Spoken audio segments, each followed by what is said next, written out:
quelques mois et la nouvelle association qui est en route pour janvier 2015. Voilà, c'est un petit avertissement, pour ça, je peux dire ce que je veux, n'est-ce pas Alain? Tu diras rien. Voilà. Moi, au vu de ce qui s'est passé avant, je vais aller assez vite parce que je pense qu'il y a peut-être une certaine fatigue qui s'installe quand même, je suis la dernière à passer. Moi, ce qui me frappe quand même, je viens ici, je vois des jeunes et je me dis, mais mon Dieu, mais comment est-ce qu'ils comprennent quelque chose à tout ce bordel? C'est vraiment le bordel. On a lâché les gros mots, big data, open access, delayed open access, hybrid open access, good open access, droit d'auteur, copyright. On a parlé de réutilisation, on n'a jamais parlé vraiment de Creative Commons, de GNU, tout ça, c'est le chenille complet. Et puis, moi, franchement, je trouve que ça fait peur, et moi, ma conclusion, c'est quand même celle-ci.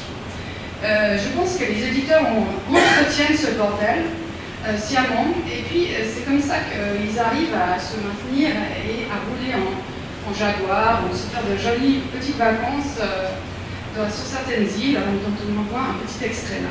Alors en théorie, aujourd'hui j'adore, je suis assez cynique, je peux être très négative, mais loin de moi cette idée d'abandonner l'open access, mais j'aimerais bien qu'un jour cet open access soit du vrai open access. Voilà.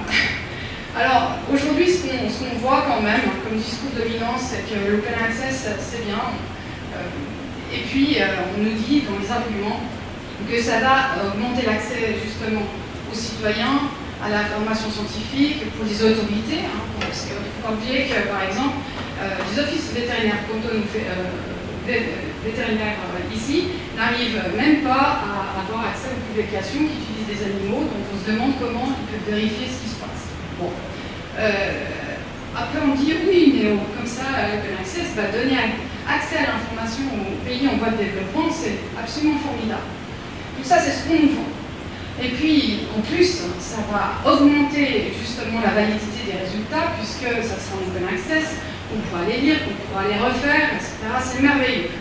Et puis, puisque ça sera en open access, les résultats, on pourra justement faire du post-reviewing, ça va être fantastique. Tout le monde va pouvoir participer, faire des commentaires, ça c'est bien, ça c'est pas bien, etc.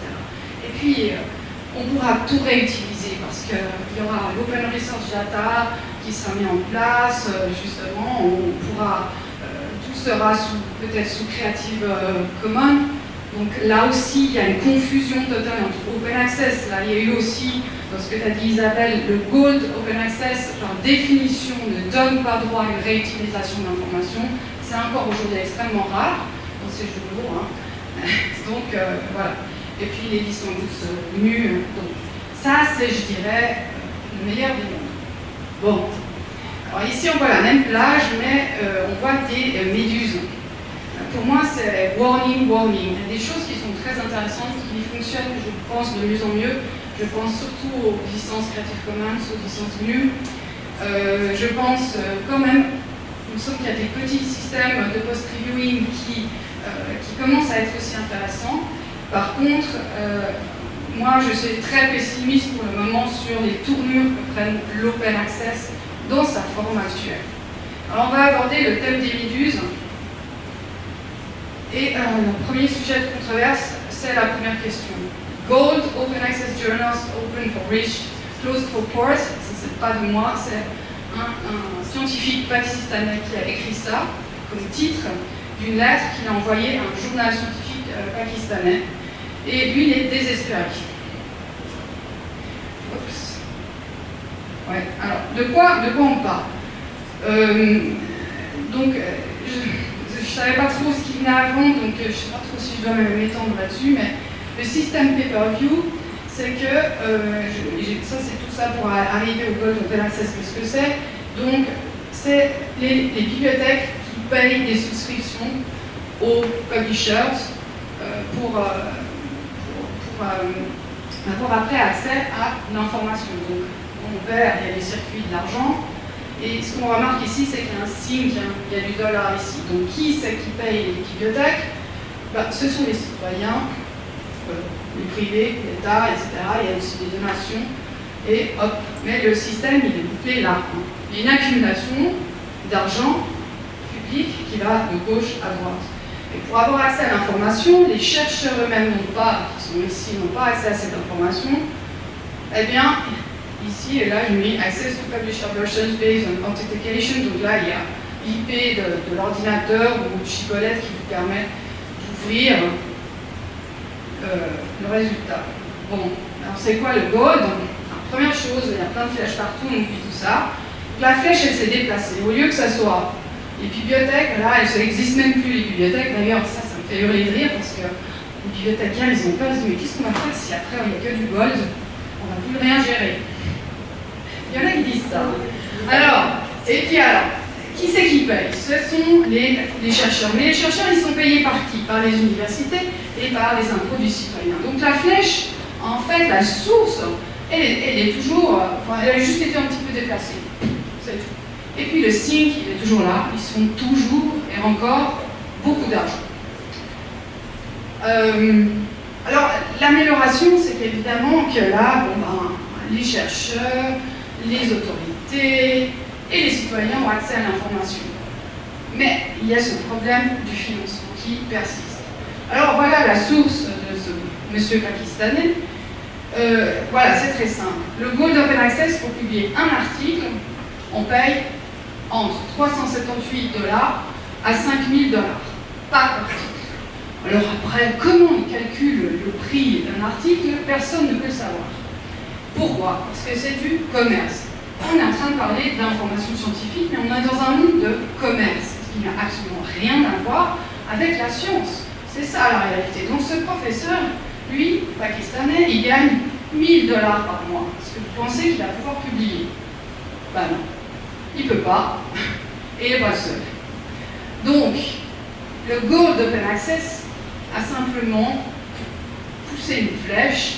Et puis c'est beaucoup plus cynique que ça, d'après moi. Alors là, je tombe dans mon cynisme habituel. C'est que, en fait, ce n'est pas par hasard que cette flèche a été poussée, c'est même délibéré.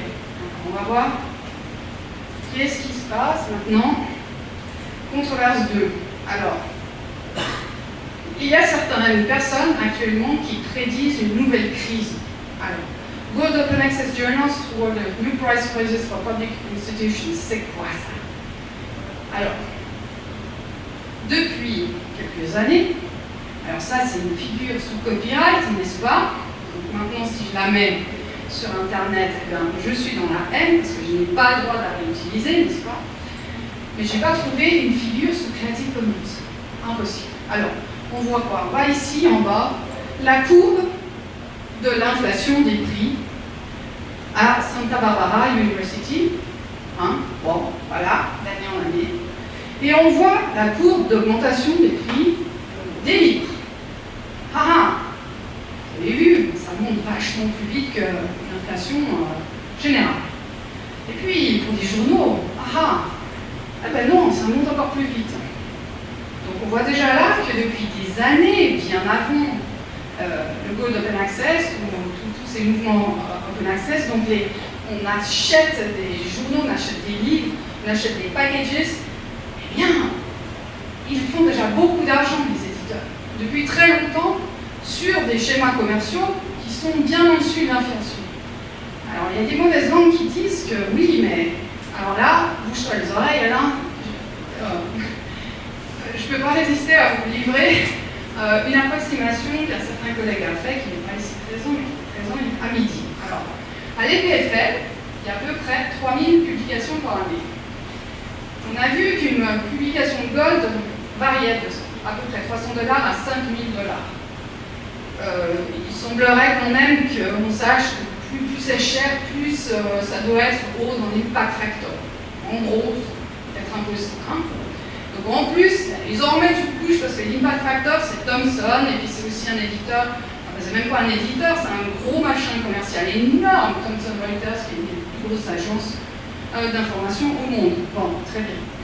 Alors, il y en a qui prédisent en fait qu'avec le Gold, si on n'appliquait que des articles Gold Open Access à l'EPFL, avec actuellement les taux qui sont payés actuellement à l'EPFL, on ne sait pas vraiment puisque c'est le chercheur qui paye directement un éditeur, donc la bibliothèque perd le contrôle, donc on ne sait pas, il y a 10 000 personnes sur le conclu combien ils ont payé, mais on estime à peu près qu'ils payent 1000 $. Ok, 1000 $ fois 3000 articles, ça fait beaucoup, hein, ça fait 9 millions. 3 millions, pardon.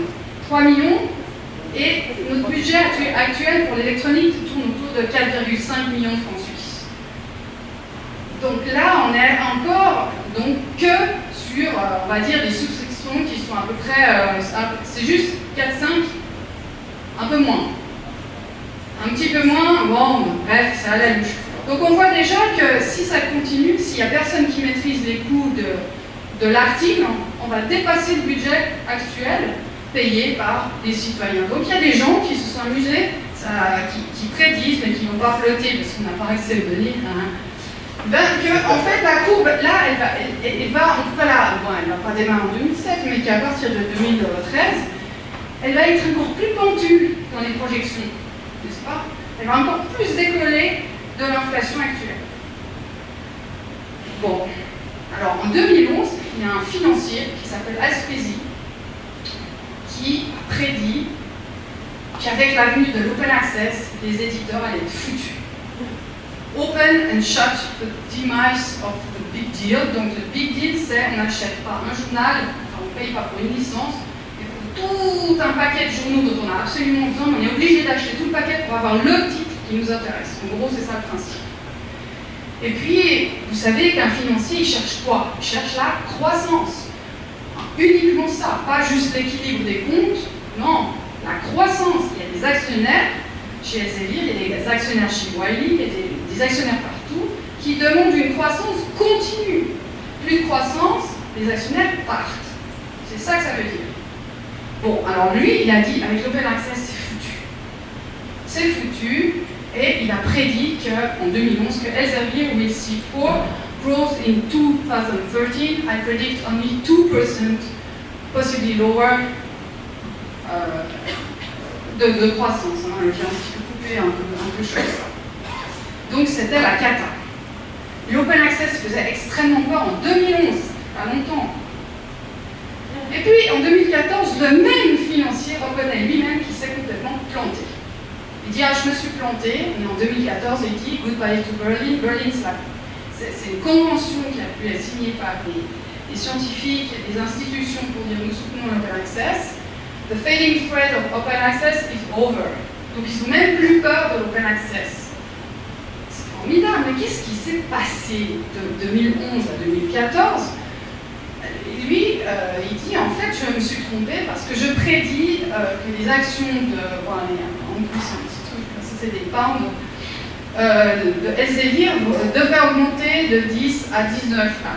Il dit, en fait, tout va bien. Elsevier va faire un chiffre et une croissance d'enfer avec inclus le goal d'open access, donc certains de ces types de journaux. Et pourquoi ils tablent sur une croissance, je pense, c'est parce qu'ils se disent, mais les bibliothèques, elles n'arrivent plus à payer les big deals, les big packages, tous ces trucs-là. En plus, les bibliothèques reçoivent de moins en moins d'argent. Mais où est-ce qu'il y a de l'argent? Eh bien, chez les chercheurs et dans les fonds de recherche, comme le Fonds national. Et comme vous l'a présenté Isabelle de Canel, le Fonds national soutient le goal d'open access, c'est merveilleux.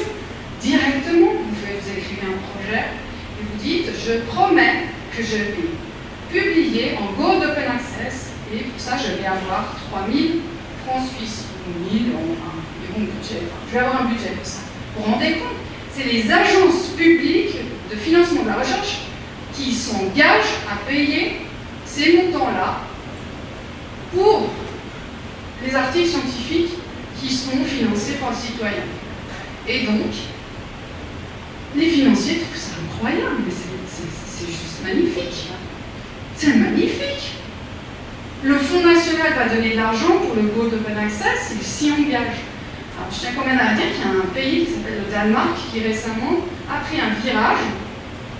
Pour l'instant, à ma connaissance, je ne suis pas encore très bien renseignée sur le sujet, et je pense que c'est le seul pays qui a dit si on fait de l'open access, on fait que du green. Et c'est tout.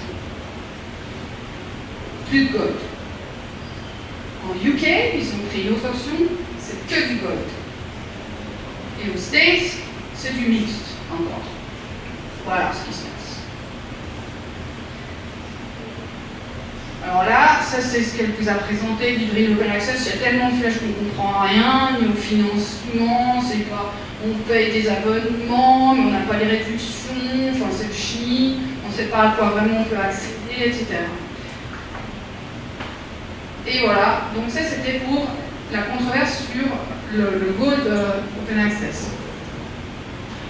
Alors dans les autres controverses qui concernent l'Open Access, il y a des gens qui disent oui mais la crise de la validité de la science ne va pas être résolue par justement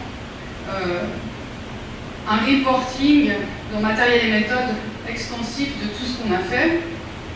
Et puis c'est pas parce qu'on accède aux données et qu'on accède aux publications que la validité va être améliorée.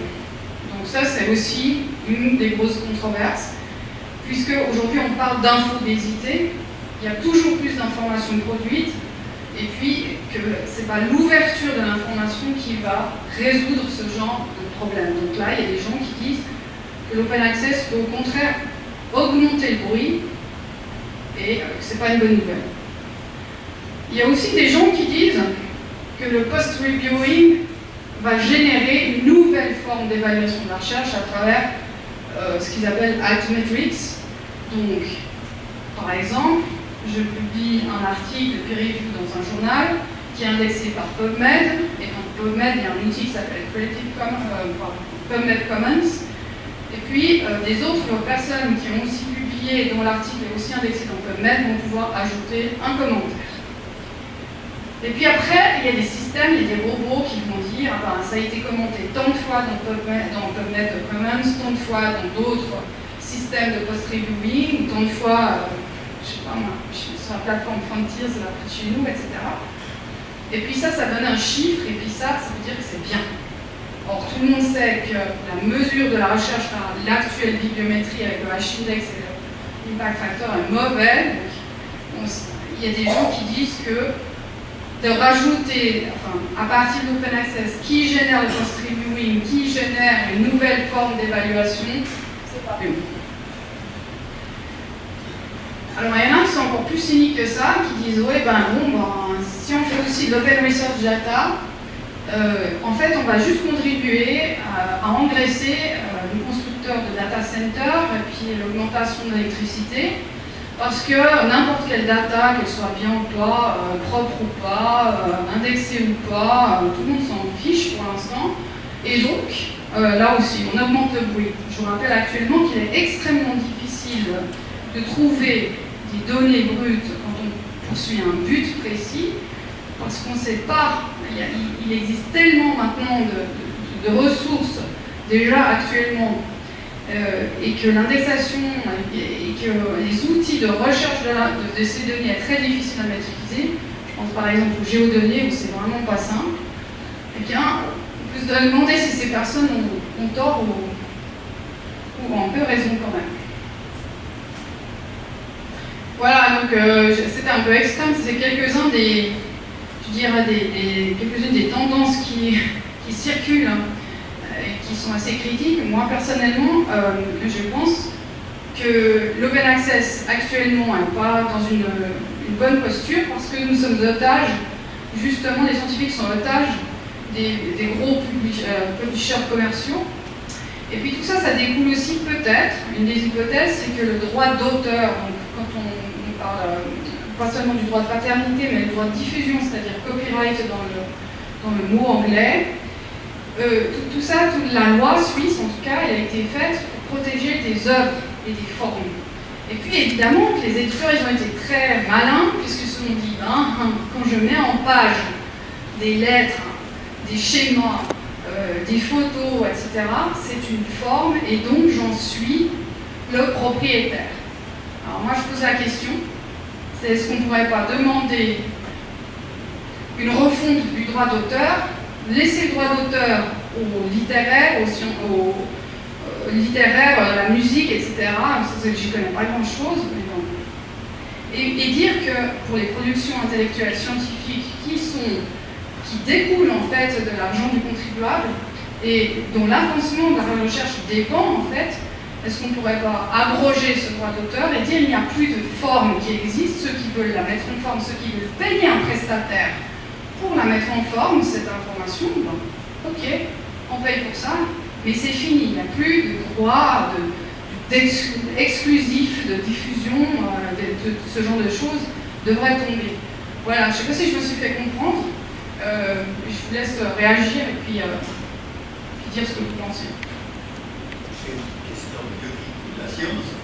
Je ne sais pas, des centaines de publications qui m'étaient dessus, mais à ma connaissance, on n'a jamais payé un sou pour publier. Oui, Comment est-ce que ça a commencé? Vous n'avez pas payé, parce que c'est bien ça. Mon institution non plus. Votre institution non plus. Ouais, alors, l'institution ne paye pas pour publier, mais par contre, pour mettre à disposition, que ce soit sous forme imprimée ou sous forme électronique, votre institution a dû payer ce choix. Il y a un abonnement à payer pour un papier. Mais pas payer de 500 ou 2000 $. Non, c'est un abonnement, c'est un autre système économique. Alors ça, je ne sais pas. Eh ben, on peut rediscuter volontiers tout à l'heure, si vous voulez. Parce que le scientifique et l'institution, je ne sais pas s'il y a quelque chose à ma connaissance ou pas. Pas à votre connaissance, puisque vous ne savez pas, la plupart des personnes qui sont par exemple à l'EPFL, ils cliquent sur un bouton et ils se disent « Ah, c'est génial, j'ai accès », ils ne savent même pas que c'est un abonnement qui est payé par la bibliothèque et dont l'ordinateur accède à un serveur de l'éditeur par un IP. Je ne suis pas d'accord avec votre avis. Je peux être publicateur, auteur, je paye rien, je peux ne pas être abonné. Oui, bien sûr, il n'y a pas. Ça ne coûte rien. Mais c'est l'institution et la bibliothèque qui décidera est-ce qu'on prend un abonnement ou pas à cette revue. L'institution peut décider de ne pas être abonné. Tout à fait. Et c'est ce qui se passe parce que. C'est pour ça que je trouve que ce n'était pas très clair. Non, ce n'était pas très clair. Ce qu'elle a dit aussi, c'est que payer pour publier en open access. Alors ça, je ne connais pas. Non, mais ça, je ne connais pas. Ça m'est jamais arrivé. Ben oui, mais ça C'est pour ça que je me demandais où est-ce que ça commençait. Parce que là, vous confondez les abonnements à un article et... Alors que le open access, on paye pour le public, ça Ça a commencé tout doucement, je dirais dans les années 2000, avec une progression, mais c'est encore quelque chose de petit. C'est encore petit, elle l'a dit Isabelle, la proportion de Gold Open Access dans le monde scientifique total, c'est encore un petit pourcentage. Mais par contre, au vu des charges qui sont demandées justement à un auteur pour être tout de suite en accès libre pas dans le sens gratuit, mais libre dans le sens pour que n'importe quelle personne, monsieur Tartampion, peut accéder tout de suite à l'article, eh bien ça se paye. Alors, le destin de ça, c'est comme cinéma des chercheurs. Ben oui. Dans les mains des chercheurs, dans les mains des politiques et dans...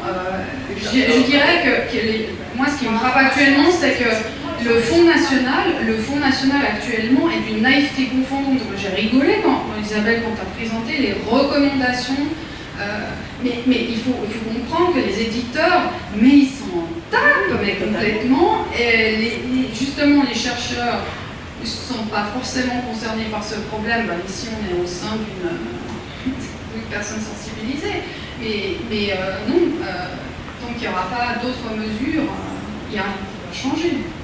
C'est pour ça que je pense que la loi actuelle, en tout cas en Suisse, le droit d'auteur, mériterait vraiment une refonte. Pourquoi le monde scientifique, où normalement les échanges intellectuels ne devraient pas être entravés, est entravé en fait par une loi qui dit que chaque fois qu'il y a une forme, il y a après une propriété, un droit d'exploitation, donc la diffusion, qui se met en place. C'est ça la source du problème.